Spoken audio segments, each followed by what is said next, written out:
Okay, there we go. So, we've talked about a lot of taboo topics in this particular vehicle, or just in the show in general. Let's see, we've talked child abduction, child molestation, pedophilia, incest, on 3 separate occasions, and I'm sure something else I'm forgetting, but I should have guessed that porn was eventually going to be on that list. And that's what we're going to talk about today. Lisa's with me today for the first time in a while, since Despicable Me 2, I think. And we're going to talk about, just this real quick, we're going to talk about Don John, the new movie directed by Joseph Gordon-Levitt, written and directed and starring. And it's about porn addiction. So that should be a fun topic. Yes, definitely. Much to my surprise, I actually really like this movie. I would have to agree. I really like this movie too. I was surprised. I usually don't, if you watch my shows before, I don't usually go for raunch comedies. I usually don't care for them. They always, I don't know, I just want to... This one's a little different. No, it's very different. It does a lot of things right. It's not a perfect movie by any means, but I still thought, like, the stuff that works really works. It does a good job of separating itself from, like, the other raunch comedies, like Hangover 3, or This Is the End, or any of that crap. Because, I was talking about you on the way over here. It was like, the difference between, like, this movie and those movies is the fact that... I'm a lot out of breath because we... is, it knows what it's trying to do. It has a very clear focus. It's not just trying to gross you out. It's trying to make a story. It's all for the purpose of story. Granted, there's a lot of actual shorn porn in this movie, which I was getting increasingly uncomfortable at. And I notice I do this thing when I get really uncomfortable with other people when I'm watching like something like Game of Thrones, for example. I make this face. I threw up my hands at one point and went like this. I forget why. I just know my face kept kind of going stuff like that. I'm like, oh, I shouldn't be watching this in public.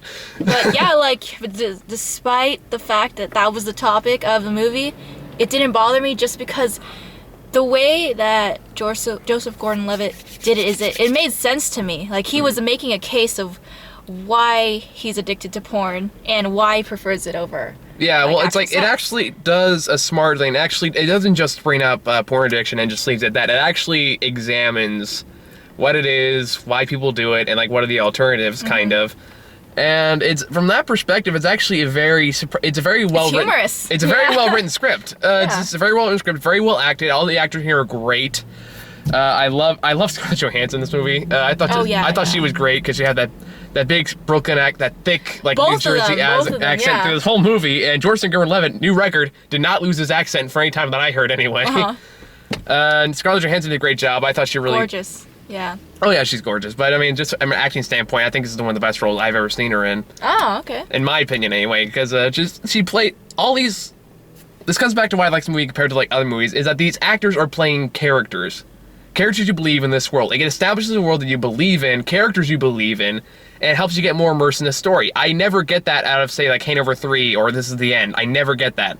Because I can see Seth Rogen playing Seth Rogen. I can see Jonah Hill playing Jonah Hill. I never see them playing actual characters. Here, Joseph Gordon-Levitt is Don John. I never saw him as Joseph Gordon-Levitt. I never saw Scarlett Johansson as Scarlett Johansson. I always saw her as Barbara. And I actually remember the characters' names. That's an important thing. And I think what helps the character development so much is the fact that they only use a couple places for scenes. The church, his parents' house, his apartment, the school, and the club. 5 places. There's a few other places, like there's a convenience store at one point, and like, but yeah, that's actually a good point. I didn't think about that, but it establishes very early on that Don John in this movie is very much a very OCD kind of guy. He has a very set routine, so he always goes to church. And you have a lot of great scenes with him confessing to the priest, which got a lot of laughs from the audience. So funny. This is so funny. Like, I never go for these kind of jokes, but here they really work because the actors really sell them, and the script really sells it. It's funny. It's funny. It's like, it's not just trying to say, look, we said penis, ha ha ha ha. Like, there's actual structure. There's actually like a setup and a punchline. Like, it's not just throwing shit your way. Well, in some cases, literally. But it's trying to make a legitimate, intelligent joke. And it's trying to make legitimate, intelligent commentary. And for the most part, it works. There's a very large tonal shift, about 2/3 of the way through the movie, where it's either gonna work for you or it's not. It's one of those kind of things. Did it work for you? It worked for me in a lot of ways me. because I like that kind of stuff. What happens 2/3 of the way through the movie. Well, before I get to that, I guess we should go over a little bit more of this story to start with. I'm gonna move this just a little bit here. Sure. Because I'm the egotistic cameraman. And so how a movie starts out with him. It immediately establishes with lots of shots of porn, minus like the shots that you can't show in R-rated films. And it basically says, as narration by Joseph Gordon-Levitt, it's the same one you hear from the trailers, which is basically like, I have a very set routine, like, there are a few things more than my body, my pad, my car, My family, my girls, and then my porn. ends it with porn, yeah. And porn. That's, again, the porn is the big focus of the movie, as you can tell. And you could probably make a drinking game out of how many times we say porn in this video, but you'd probably be dead by the end of it. Or how many times you hear the MacBook turning on. And that, again, it works, though, because they used it as, like, a joke. Like, they have a very dramatic moment, and then they had to go, bing. There's that little pause. Bam. Yeah, it works. Like, there's a lot of setup for jokes, and it continues to pays off by kind of referencing back to them. I kind of like long enough for you to forget them. And then it brings Yeah, you there's back. a lot of setup jokes like that. Like, there's the priest, there's the sister who's always texting on the phone, who only has one line, but it actually works, and I'll get to that why in a bit. Like his confessions of the priest, and there's a lot of, and the porn, like the clicks and all the mouse and stuff like that. And there's a lot of, it's hard to explain, but there's a lot of like setup jokes like that they keep referencing back to, and it should get old, but it doesn't. It works. It shouldn't work, but it does. If that makes any sense. It's really easy to follow too. Like It I is. said. It's not an overly complicated plot. I mean, it's about Yeah. porn, so how really complicated can you make it be? Yeah, totally. But what happens is he eventually basically tries to turn his ways when he meets Scarlett Johansson's character, Barbara, who basically uses sex as a way to manipulate him to do whatever the hell she wants.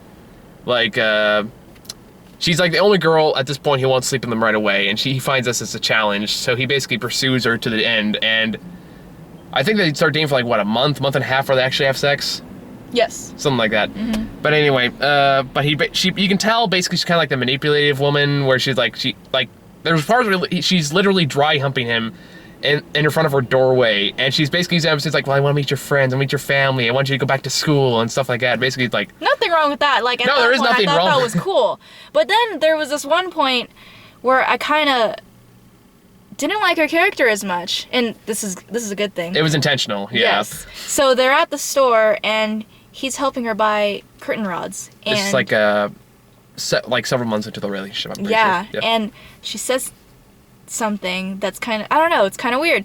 She was basically like, you are no longer going to be cleaning your house. And, you know, we've been following his story, and he loves it. Like, that's Yeah, his like, thing. it's one of his things. Like, that's one thing that makes a point. Is like, she's disgusted by the whole porn thing. Like, she catches him doing it once, and he lies, basically like a friend sent it to him, and he never actually does that. Of course, you know, she's eventually going to figure out he does it. Yeah. But she basically, you can tell that she's one of those "it's my way or the highway" kind of things, because one of the big important things, and this made me laugh a great deal, was the fact that she watches romantic comedies as much as he does porn, which is like to kind of draw that parallel, which I thought was kind of clever. And her eyes are just super And his ecstatic. eyes are stupid static, and she had that great like puppy dog eye thing that I see on your face sometimes. But she basically like views the world through that kind of lens, much as oddly enough, Joseph Gordon-Levitt kind of If sees you're sex. a real man, then you'll do anything for me. Is For me. mentality, which is kind of princessy. And it's like, oddly enough, it's kind of like the parallel of Don John. Joseph Gordon-Levitt is a long name to say over and over again. So Don John basically does the same thing with porn. Basically says he can't get the same thing out of sex because like she's not willing to do this, she's not willing to do that. It's like it's not the same thing. And it's like it's kind of that same kind of thing where he has unrealistic expectations about sex Same because here. of porn, just as much as Scarlett Johansson has unrealistic expectations about relationships by watching romantic comedies. Mm-hmm. And it's kind of arguable how much that is true for a lot of people, but it worked here. It worked here. So, yeah, back to what you were saying about the curtain rods, though. I'll let you finish. No, that was pretty much it. Oh, yeah, because, then she had that weird rant about the clean lady thing, which was just weird. Yeah, like, for me, it basically made it clear that she really didn't understand his life. Nor was she willing to. And, Yeah. of course, that's the relationship death camp. She didn't even want to talk about it, which is obviously Which is just really clear kind that of she weird. really I mean, for doesn't- anybody in general to be Yeah. so opposed to cleaning. Like, you shouldn't be doing that. You're too good for that or something like that. It's like, it's just cleaning. So she's basically creating a life for him that he doesn't want. didn't really want anyways. All he wanted was her. Yeah, I mean, he basically just wanted the sex. I mean, that's kind of the point they make through the whole movie. And, but when he does end up going to night classes in the movie. And in fact, they don't even tell you what he does for a living until like 2/3 of the way through the movie. Bartender. Yeah, they eventually say, but not like 2/3 of the way through. Well, in the beginning of the movie, he was pouring drinks, but it wasn't like explicit. It was mentioned only briefly. I think I missed that probably. Well, yeah, with all the sex scenes. Yeah, so, like, it's really hard to catch anything. It's like, wait, is he a bar? Oh, porn. Okay. But Scarlett Johansson eventually figures out that he's been lying because he didn't clear his internet history, and I know I felt really bad. This thought crossed my mind, but my mind went, rookie mistake. When my brain goes, why do you know that? For reasons I won't say on camera. Just it. You can say anything you want, circulate any rumors. I admit nothing. But 16 was a rough age. Anyway. Anyway, I can keep going, but I'm gonna stop there. All right, back to the movie. Back to the movie. Enough talking about my personal life. I lost track of what I was talking about. Oh yes, because he didn't clear her history, so she gets all pissed off. Again, saying the same thing that you were saying. Like, well, if you loved me, you wouldn't be doing this. You wouldn't be doing this. Basically, like emotional blackmail. Yeah. And she dumps him. But in the meanwhile, when he's going to night classes, he met this one girl. What was her name? Well, either way. I don't remember it. I really like this actress. I wish I remembered her name, because I've seen her in a lot of movies, and I loved her in every movie I've seen her in. She was one of the lesbian mothers in The Kids Are Alright, and she was in Crazy Stupid Love. That's right, yeah. Yep. I remember that. And she's gonna be in Carrie coming out in a couple weeks. Cool. So, if you know how that is, leave a comment, and that tells me who it is, because I want to memorize her name. But either way, she's a great actress.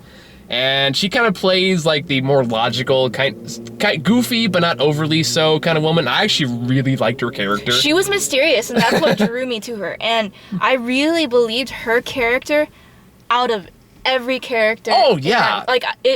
She just really seemed like that, kind of like troubled, mysterious, like... She is just a great actress, and this is a great character for her to kind of fall into. It's perfect. It's perfect role for her. But she's basically the guy the girl who calls him out on all his shit, and not done like in a cruel, like accusing way, kind of just in a very casual, nonchalant way that just hilarious. Which is funny, yeah. Like, she's like, oh, by the way, I saw you were looking at people fucking, so. That I admit, I think was that the part where you closed your mouth? Because I think I started laughing at that part. Oh yeah. Because you were like, oh my god, I literally just started busting up. Because what happens is after Scarlett Johansson discovers he's watching porn, he's like, okay, fine, I'm gonna stop watching porn on my computer. So he starts basically watching on his cell phone with a great little line. He goes, you know, I was looking into it, and it's amazing how easy you get porn on the go these days. Like the narration. And that was pretty funny. And then he's watching in class, like before the class starts, she sits next to him, and he's like, hey, you're using your phone there? And they have this like kind of awkward conversation. He goes, by the way, were you watching two people fucking on your phone? Just like that. And I just I lost it. I was like really embarrassed for him. I think all the guys in the audience were like, oof. Not taking it back. They're all like that when she discovered the internet history. Oh yeah, I would say the latter. Yeah, everyone I was like, ooh, never do that. Big mistake number one. But you know, they have this kind of tension-filled relationship at first. She's a very kind of like easygoing. Like she'll just go with the flow, and I really like that her character. And again, she works, like I said, she's mysterious because the first time when she's introduced to us, she's crying in a doorway, but not like to the overdramatic sense. Like it looks like legitimate crying, which again is impressive. But eventually, since she keeps asking so many personal questions about Gordon-Levitt's character, because she's just curious, I guess you can say. Yeah. She's not afraid to ask, which I respect in a lot of ways, to be honest. He avoids her first until Scarlett Johansson breaks up with her, in which case he decides to go back to school after a conversation with one of his buddies, which is actually pretty funny, too. Oh, yeah. When he's apparently, after she breaks up with him, he basically starts falling apart. He starts losing track of like cleaning his pad and stuff like that, and he loses track of his friends and all that stuff. So it's one character. I don't remember his name. I don't think I said too often. But he goes to check up on him and have this kind of funny conversation about why she broke up with him. Like, why'd she break up with you? What happened? It's like, she caught me watching porn. That's it? Right? Yeah. That was in the trailers, but that still makes me laugh. And of course they have that going on, so he decides to go back to school. And that's when, like, he realizes that she's kind of like the only person at this point will talk to him, so they kind of hook up together. And that's kind of when It's probably the best thing that happened to him after. Yeah, and that's when the movie really shifts tone from much more of a comedy into much more of a dramatic film for a little while. Not that the comedic elements are still there, but you can definitely tell like the whole movie takes a large dramatic shift, especially the second time they hook up at her place later. And that's when they really kind of start talking about what is porn addiction, how does it affect people, and like, is it actually an addiction or is it just a casual thing? And it really does examine that, and I like that it did that. Again, it's either going to work for you or it's not. For me, it worked because like they had the part where it's like he's kind of denial about it. It's like, no, I can quit anytime I want. Yeah. He uses the famous phrase, "I can quit whenever I want," and stuff like that. It really talks about it. It really has like, it's not like over dramatic. It's not in your face about it. It's just an honest conversation about it, and I really like that they did that. Because nothing flashy, nothing like... flashy, like, you're such a whore, you can't stop, can you? She's basically, after they have sex in the car, she basically looks and goes, so can you, like, jerk off when you're not watching porn? Next scene, he's staring. He's like, laptop's closed, he's kind of standing there, like, trying to work it, and it just doesn't work. And again, it's like, that's actually a kind of a very clever way to kind of address it. Like, it's not in your face like, you have a problem, you need to seek help, but just like, well, can you? Yeah. It's very honest about it. It's very real about it. And I like that it was. Especially with the people in his life, he always is kind of defensive, whether it's with his friends, like at the bars and stuff. You know, when they're like, oh, do you like that girl? Or like, is that a girl of 10 or what? Yeah, and they bicker back and forth about it. Or with his family, where he has that like ridiculous argument with his dad about TiVo and what it is, like, you know, the family was funny. Mom, they didn't do much beyond kind of bicker and argue though. Yeah. Except for the sister who has one good moment like towards the very end, because she doesn't say a thing. She doesn't say a thing for like 2/3 of the way through the movie. She's always on the phone. That's kind of a running joke through the whole movie. So yeah, he has to deal with all that stuff, and this is like one person he can honestly just be himself and put all his defenses down. So it makes it believable. And the actors just had great chemistry. They really worked well with each other. You believed what they were saying. You believed the stories they were telling. And their dynamic works.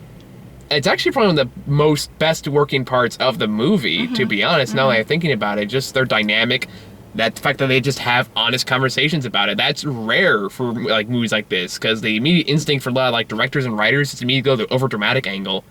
Which is like, especially when it comes to like alcohol or drug abuse, where it just immediately goes, you have a problem, we need to get help, and then they have the part where they overdose or something like that. But it doesn't go that route.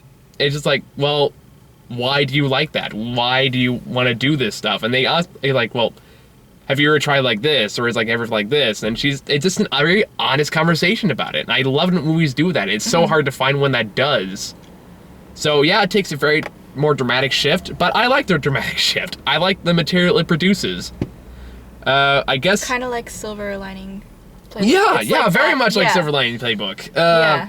Except I would argue that Silver Linings Playbook was much more tonally consistent through the whole thing, but very much the same thing. They're having honest conversations. They're not just, again, it's not like they're just falling in love and everything's better at this point. It's like they're honestly trying to help each other work through stuff, or at least try to understand it. And you see that at the end, because she's still crying about losing her son and her husband. Spoiler. Sorry. It's okay. It's like a surprise at this point. So there is that honesty and truth, which is really nice about the movie. Yeah, and I really like that. Like, they just feel like real characters. Yeah. Like, that's what it comes down to, is I believe these characters, I believe their dilemma, and I believe what they're talking about, and it's interesting stuff to talk about. I mean, name one other movie that actually talks about porn addiction. Can't do it. See, like, there's no one so for a movie that actually want to talk into it, it's actually kind of rare, and it's interesting. It's an interesting topic. Because when you think addiction, you don't really think too much about porn addiction, to be honest. You go. And this movie makes you understand. It does. Someone from someone struggling with that. It does explore that angle, and I really like that it did that. Like, I love movies that doesn't just introduce something and let it just slip. I love movies that just really get into it, really explore. And this movie does that, and I was really impressed by it. So, obviously, I actually I like it more than that. The more I talk about it, the more I like this movie, to be honest. It's great. I really liked it. I was really satisfied with it. So I think Joseph Gordon-Levitt is going to be a great director, so I'm curious to see what he's going to do next. And then, even then, the movie kind of points out, the issue with Scarlett Johansson's character with the sister, which is the one moment she actually talks, where, after he tells his mother that they broke up, and, of course, she starts doing the, I'm never going to be a grandmother, blah, blah, blah. That's where it kind of got overdramatic. But, again, it's for... The mom was, to be fair, she was overdramatic for everything. True. Super over-emotional. I mean, it was played for laughs, but it was still overdramatic. In fact, the family is probably the weakest part of the movie. But the sister basically says, well, she only wanted him because he would do whatever she wanted. Basically, it's you're lucky to be done with her. And, of course, the rest... Again, you look back and we realize, yeah, she's actually pretty much right. So it's and it wasn't one of those things introduced out of nowhere. There's hints to it, there's build up to it, so it makes sense what she's saying, and it makes sense in terms of the characters.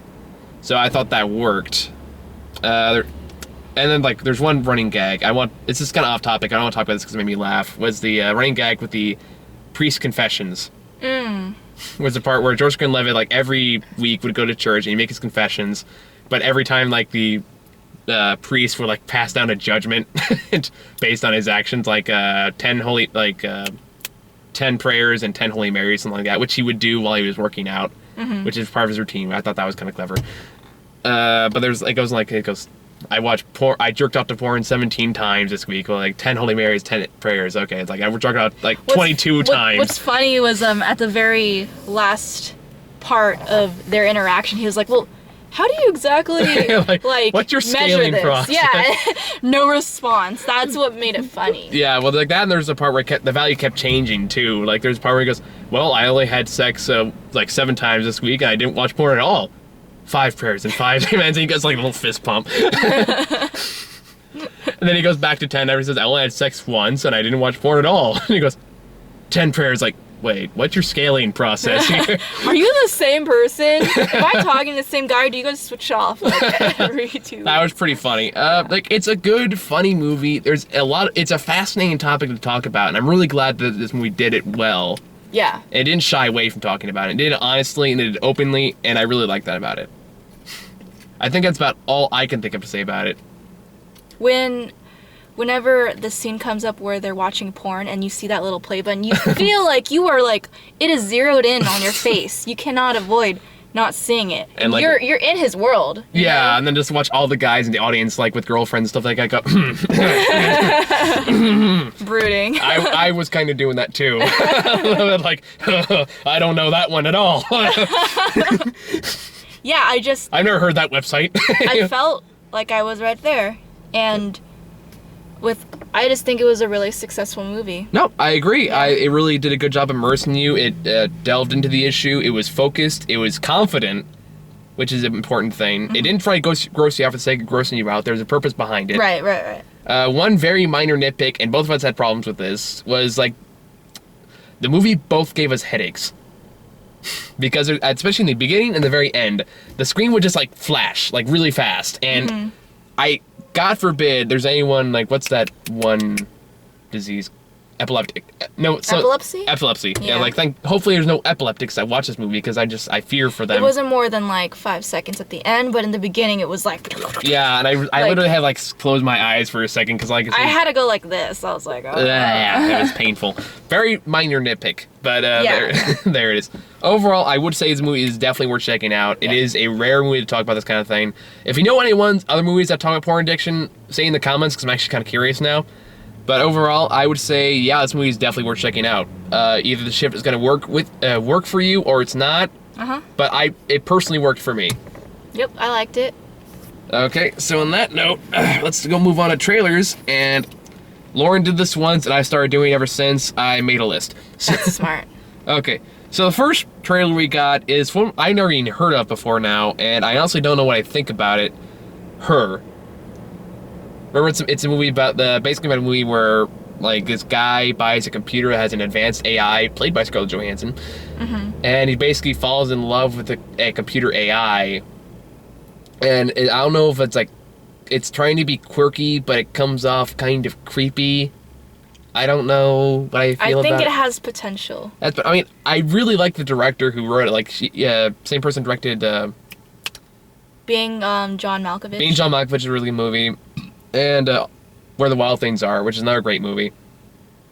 So it's a very promising movie. It's promising. It's an interesting concept, anyway. So if I'll see it because I'm curious about it, but I don't know where it's gonna go with it. Move over, Siri.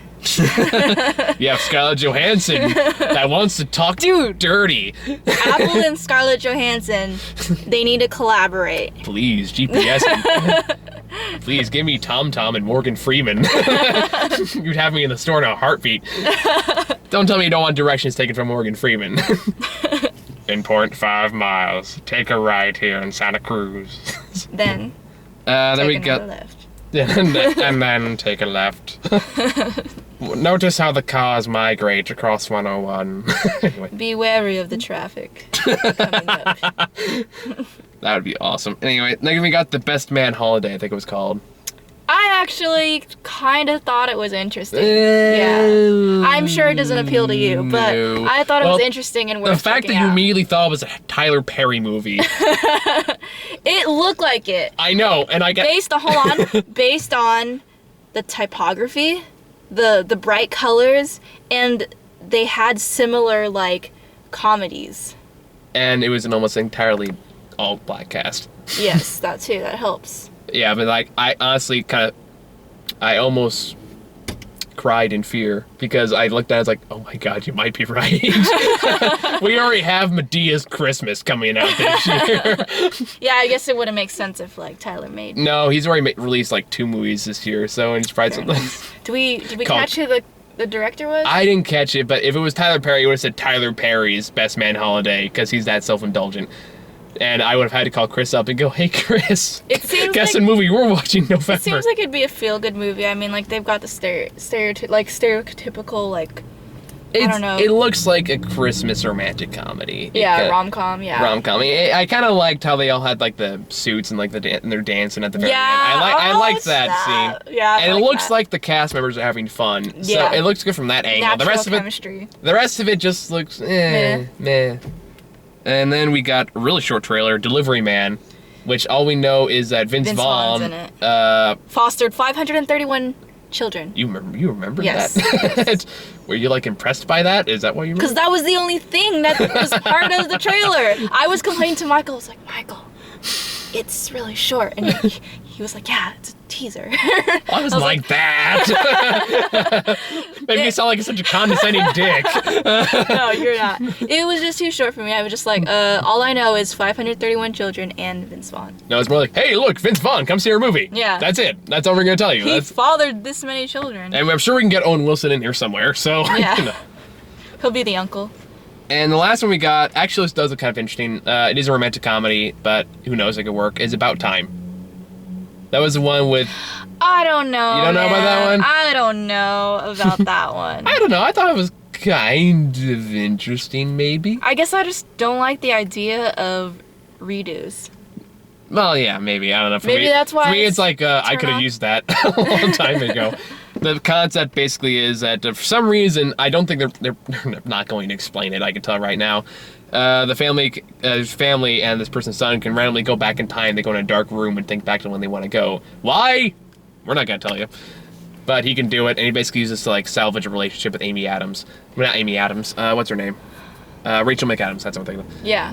Well, time travel is a very big topic in movies, so they're gonna have to do it right. Yeah, problem is, it looks almost too much like it's being like a time traveler's wife. I couldn't believe it though, because he was like, son, we have the ability to do this. All you gotta do is go in a closet, clench your fists really hard, and then yeah, and then boom, there you go. Like, that's all it takes. It's not, I don't know, it doesn't really, well, it's not believable. It is Davy Jones, so I guess maybe they have magical properties. guess. I mean, it's not so much the concept, it's how they sell it. So if they sell it well, maybe it'll work. Maybe, but it looks a lot like Time Traveler's Wife, so that worries me. That was actually a really sad movie. Yeah, I guess that's Rachel McAdams' second, like... Oh yeah, she was in that one too, wasn't she? Man, that was a second sad time-traveling romantic movie. How's that for a typecast? Anyway. And I think that's all the trailers we had, so final thoughts? Nope. No final thoughts? I say go see it. That's my recommendation. So on that note, I think that's it. So I'm going to try to throw somebody into the fire for Cloudy 2. And then we'll be back with Gravity next week. So that's it. See you all later.